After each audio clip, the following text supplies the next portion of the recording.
Live from downtown Bakersfield, 23 ABC News at 11 starts now. Good evening. We begin tonight with breaking political news in the race for 2020. Former Congressman David Valadao, who lost in the midterm elections, will once again run for Congress in the 21st Congressional District. Valadao lost to TJ Cox in a close contest in 2018, the first Republican to lose it to a Democrat in the historically red district in more than a decade. According to the Federal Elections Commission, Valadao filed papers yesterday.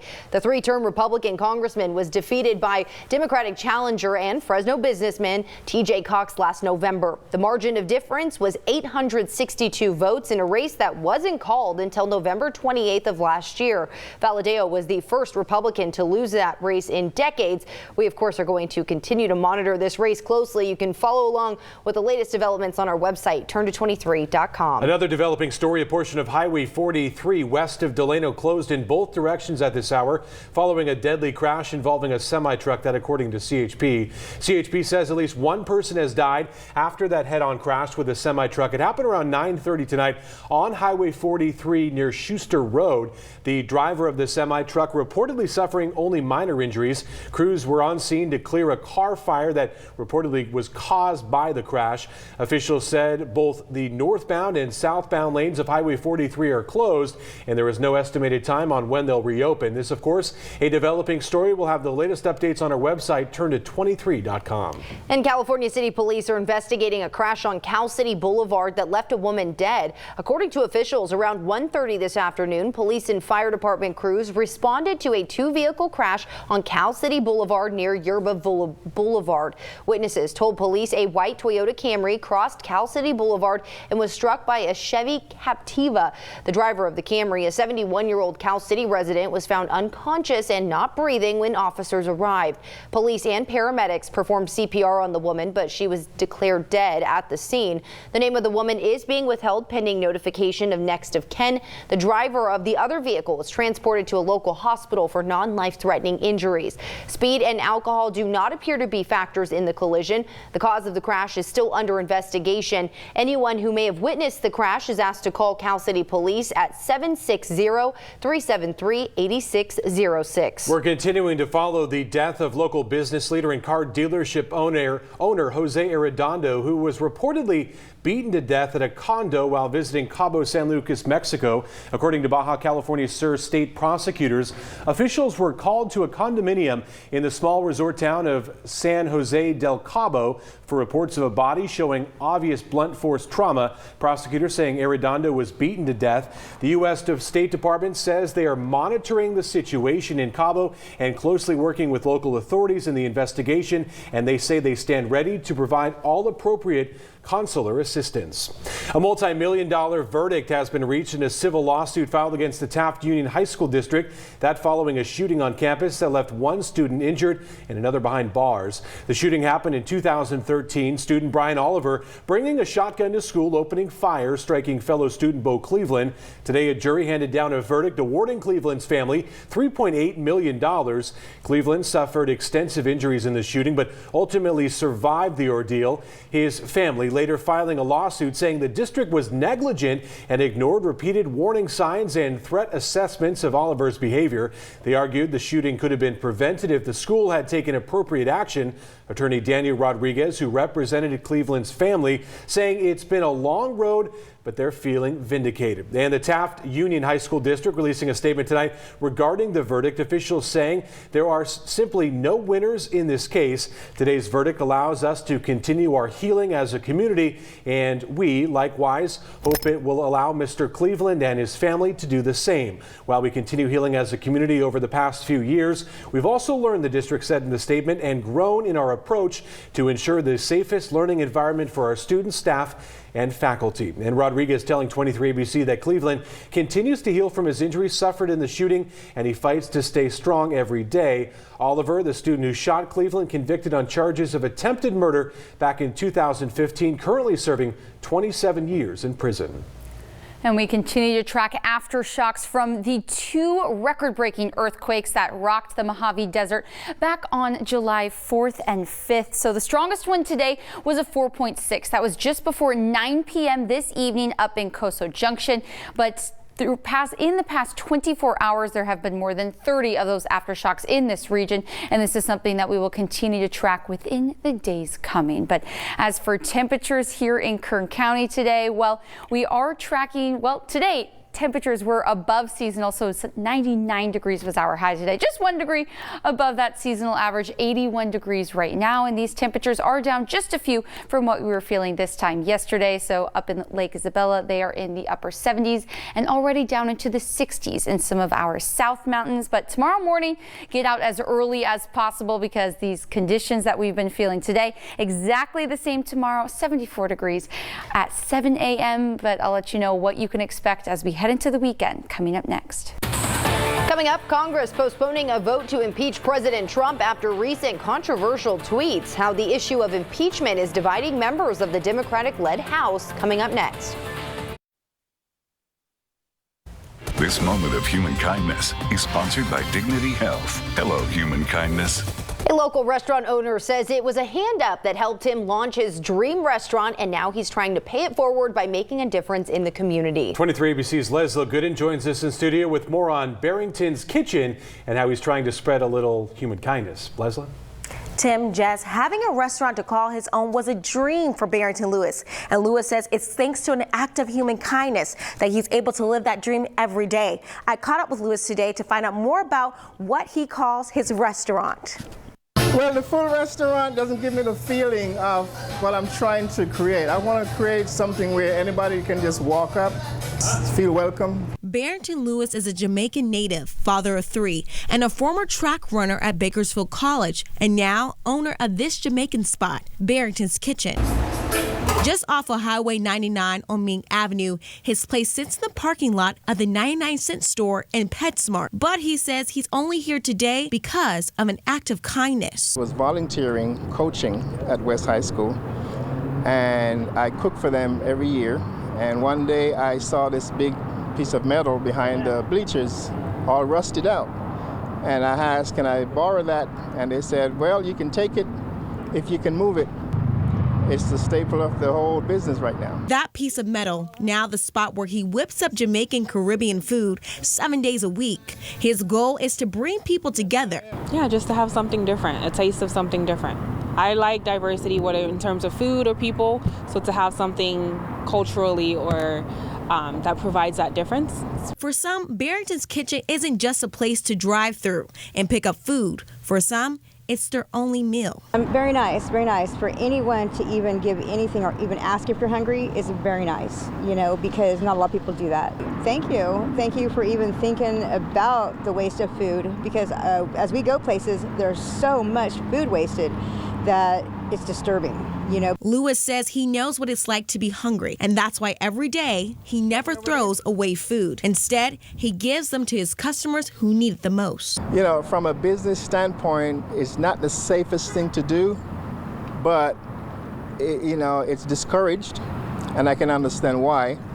But I looked way beyond all that and look at the humanity of the situation, where if someone is hungry and they can get some food, I will feed them. I can't throw food in the trash. Throwing food in the trash to me kind of brings tears to my eyes. I can't do it. So not when you have people walking around that haven't eaten for a day or 2, 3 days, you know. And if I can avoid throwing it in the trash, I can give it to someone who's hungry, who needs it. Lewis says he's proud to be able to offer such a unique food in Kern County, but he says he's not done with just this location. He hopes he'll be able to expand in Bakersfield, across the nation, and the state. In studio, Leslie Gooden, 23 ABC News, connecting you. Turning now to the latest on President Trump and those controversial tweets. Condemned as racist by the House of Representatives, the president holding a campaign rally tonight in North Carolina, continuing his attacks. This as the House considered impeachment. ABC's Megan Trevisan in Washington tonight with the very latest. Tonight in Greenville, North Carolina, President Trump attacking the House measure to impeach him. United States House of Representatives has overwhelmingly voted to kill the most ridiculous project I've ever been involved in. The resolution, how stupid is that, on impeachment. The president getting a large reaction from the crowd. When you see the 4 congresswomen, oh, isn't that lovely? Saying it was not racist to tell these women lawmakers, all American citizens, to go back to where they came from. That's why I say, hey, if they don't like it, let them leave. Let them leave.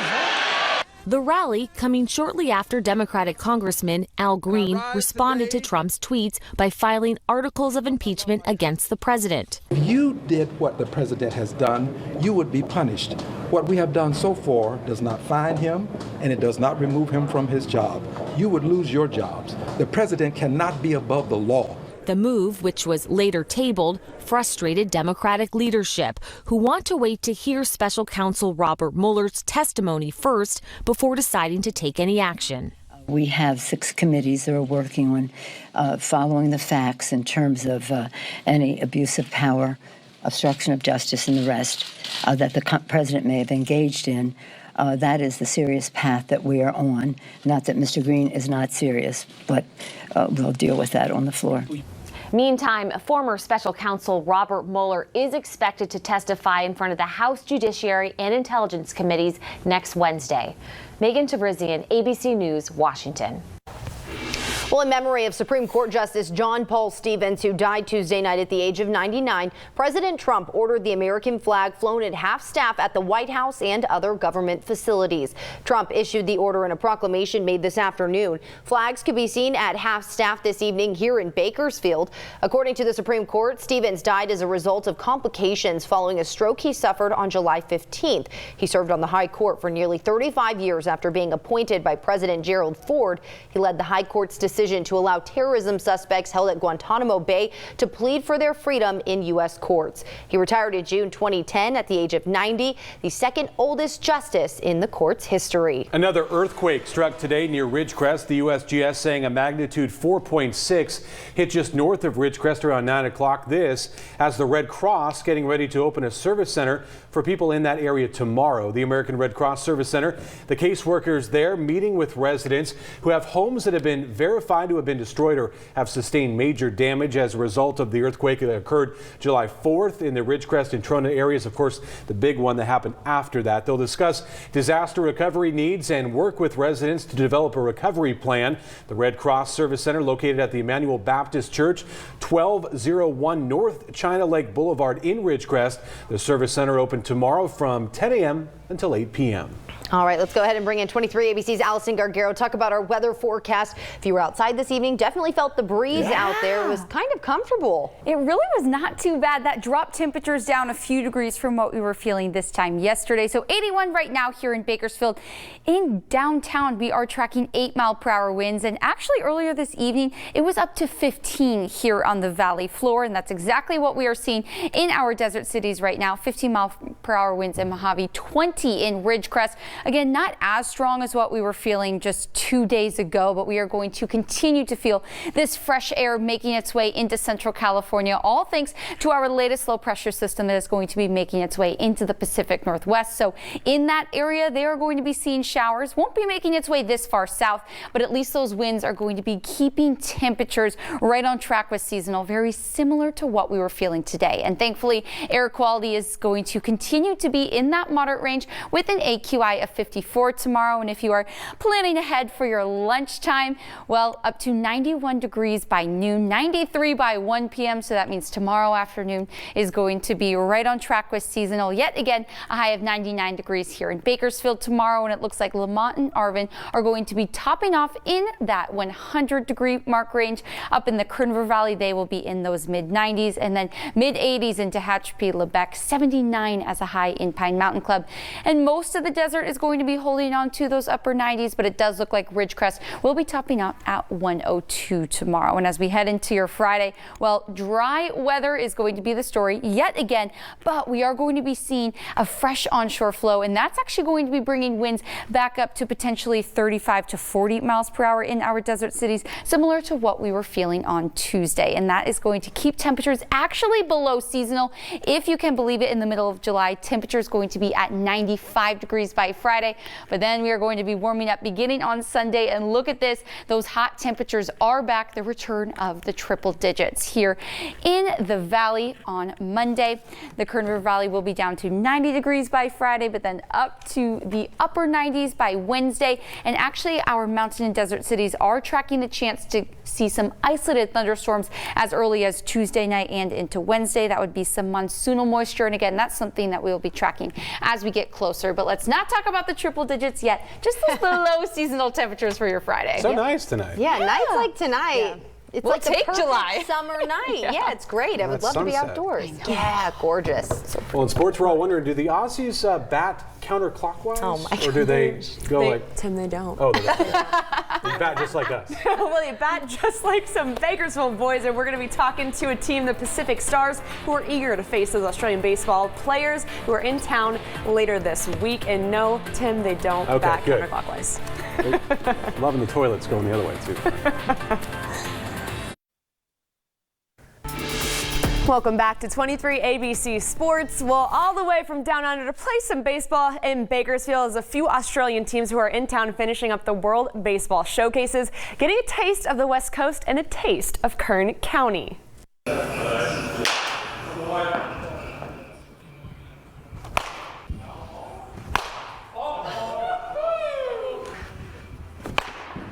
I'll take it. I'm just here to play baseball. If we win or lose, hopefully win because we're in Bakersfield, but we'll see. I don't know. Francisco, along with other Kern County talent, will be representing their city in Pro Player Academy, which is right here in town, as they prepare to play the Australian Colts. And for Luis Arroyo, whose native country is Puerto Rico, he appreciates the mix of different cultures. It just makes you grow more, you know.